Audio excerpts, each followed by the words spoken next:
आज की कहानी का नाम है कर भला तो हो भला। एक प्रसिद्ध राजा था जिसका नाम रामधन था। अपने नाम की ही तरह प्रजा की सेवा करना उसका धर्म था। उसकी प्रजा भी उन्हें राजा राम की तरह पूजती थी।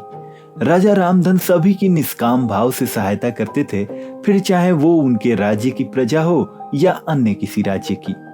उनकी ख्याति सर्वत्र थी। उनके दानी स्वभाव और व्यवहार की गुणगान उनके शत्रु राजा तक किया करते थे।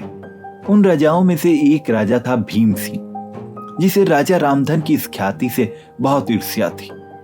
उस ईर्ष्या के कारण उसने राजा रामधन को हराने की एक रणनीति बनाई और कुछ समय बाद राजा रामधन के राज्य पर हमला कर दिया। भीम सिंह ने छल से युद्ध जीत लिया और रामधन को जंगल में जाना पड़ा। इतना होने के बाद भी रामधन की लोकप्रियता में कोई कमी नहीं थी। हर जगह उन्हीं की बातें चलती थी, जिससे भीम सिंह को चैन ना आता था।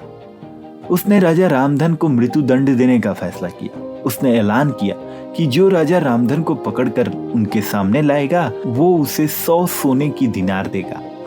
दूसरी तरफ राजा रामधन जंगलों में भटक रहे थे। तब उन्हें एक राहगीर मिला और उसने कहा, भाई तुम इसी जगह के लगते हो, क्या मुझे राजा रामधन के राज्य की तरफ का रास्ता बता सकते हो?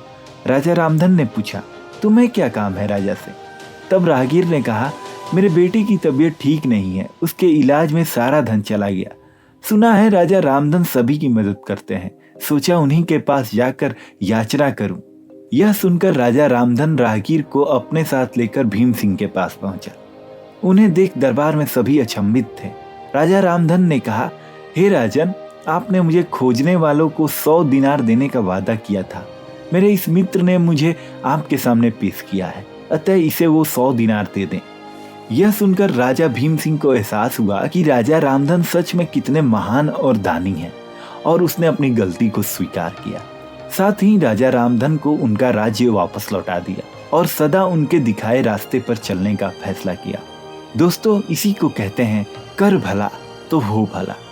कहाँ एक तरफ भीम सिंह राजा रामधन को मारना चाहता था और अंत में राजा रामधन की करनी देखकर वो लज्जित हुआ और उसने उनका राज्य लौटा दिया और स्वयं को उनके जैसा बनाने में जुट गया।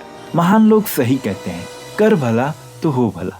रामधन की करनी का ही फल था जो वो हारने के बाद भी जीत गया। उसने जिस तरह से सभी की मदद की, उसकी मदद अंत में उसी के काम आई। इसलिए कहते हैं, मनुष्य को अपने कर्मों का ख्याल करना चाहिए। अगर आप अच्छा करोगे तो अच्छा ही मिलेगा। माने कष्ट होता है, लेकिन अंत सदैव ही अच्छा होता है।